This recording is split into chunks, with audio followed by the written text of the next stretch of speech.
When people wonder why there's not more research on cannabis as a treatment for PTSD, it's because the US government has systematically impeded cannabis research for decades.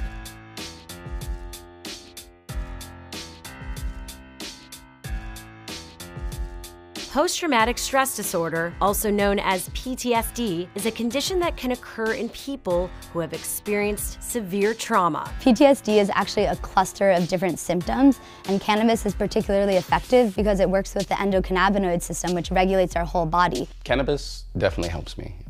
It calms me, it helps with my anxiety and my depression. The PTSD, it wasn't really as bad when I was in the service, more so when I got out.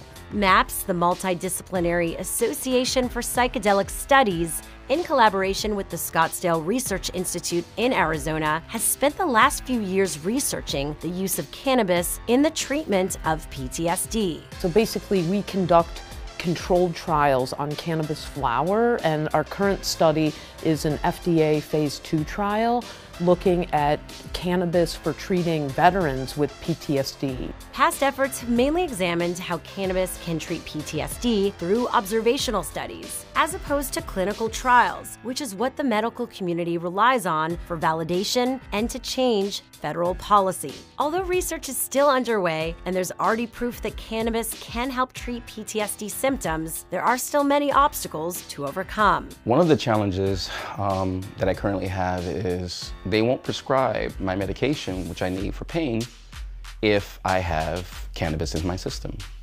This is the biggest obstacle that we veterans and everyone has right now, because it's approved through our state, but yet the federal government says no. The biggest challenge that we've had in our field of researching cannabis for PTSD is literally doing the research, which is really astounding considering we're doing research with psychedelics like MDMA and LSD more easily.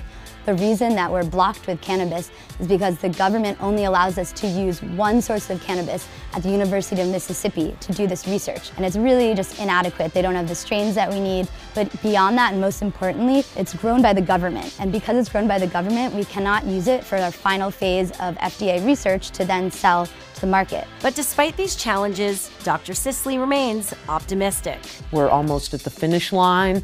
We just enrolled our last veteran a week ago, and they'll be completing the trial sometime in January, and then we'll finally get to unblind all of the data, and then we'll certainly be able to extrapolate all of that data for PTSD sufferers of all causes, not just veterans.